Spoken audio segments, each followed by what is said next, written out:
personne ne peut le nier quand on entend ce qu'on entend, qu'il y a aujourd'hui un déferlement de démagogie. Mais puisque tout, mais c'est la colère, c'est ça. Mais puisque les gens disent qu'ils ont sur le cœur, alors moi je vais vous dire ce que j'ai sur le cœur. J'ai dirigé un journal. Oui. Plusieurs. Oui, dirigé un journal. Dans ce journal, par exemple, on s'est prononcé contre une taxe carbone. En disant ce qu'on dit aujourd'hui, les automobilistes, ça va peser sur eux, c'est eux qui vont payer, ils ont besoin de ça, c'est leur outil de travail numéro un, etc. On en a pris plein la gueule. Comment vous êtes anti-écologie, vous ne comprenez pas? Par ceux-là même qui aujourd'hui disent bravo, allez-y, révoltez-vous, ça, par ceux-là même, en particulier dans les médias. Les médias qui vont en prendre plein la gueule à cause de leur démagogie. Par ceux-là même. Nous avons cessé de dire qu'on allait trop loin dans la fermeture des lignes secondaires de chemin de fer et que ça allait accentuer la densification rurale. Nous avons cessé de dire qu'il ne fallait pas aller aussi loin sur les petits hôpitaux des petites villes, par exemple. On va dire aussi qu'on ne peut pas sacrifier le commerce de proximité à l'impérialisme des grandes surfaces. Attendez, on était des poujadistes, on était des ringards, par ceux-là même qui aujourd'hui disent allez-y les gars, vous avez raison, etc. Par ceux-là même. On a critiqué le CICE ou la pacte de productivité en disant c'est bien gentil, la relance par l'offre, vous avez raison, il faut une relance par l'offre. Et la demande, qu'est-ce que c'est qu'une offre s'il n'y a pas une relance par la demande, s'il n'y a pas de pouvoir d'achat? Aujourd'hui il y a un problème de pouvoir d'achat. Oh là là, on était des gauchistes pour dire ça.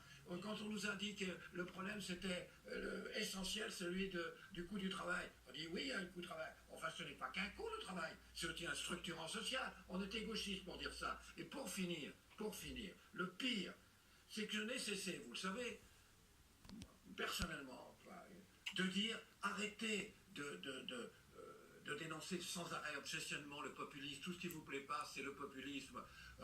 Tout ce qui n'accepte pas votre ordre rétabli est le populisme. On a passé ça. Ah, quasiment, on était des populistes pour dire ça. Hein. Et maintenant, ce sont les mêmes qui soutiennent sans aucun recul critique un mouvement qui est vraiment populiste. Et enfin, nous ne cessons de dire qu'on ne pouvait pas rejeter tous les gens qui se posaient des problèmes sur l'immigration, tous les gens qui se posaient des problèmes sur la sécurité, les lepéniser comme certains journaux emblématiques ont fait, que c'était vraiment criminel de faire ça. On donnait des... Vous étiez populiste vous-même, c'est ce que... Voilà, on donnait ça à Marine Le Pen. Très bien.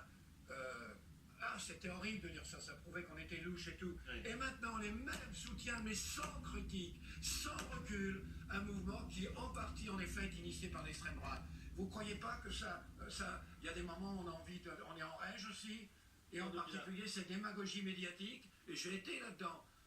Ça va se payer très cher par les politiciens, par les médias, par les intellectuels. Ce mouvement a des choses très justes, profondes, qui vraiment expriment des revendications extrêmement importantes et fondamentales. Mais il a aussi des ambiguïtés, il a aussi des contradictions. Alors qu'est-ce que c'est que ces journaux qui devraient regarder la réalité en face et qui, par trouille, vous entendez bien, par trouille, ne disent même pas qu'il y a aussi des contradictions et des ambiguïtés? Qu'est-ce que vous en pensez? Ce mouvement peut effectivement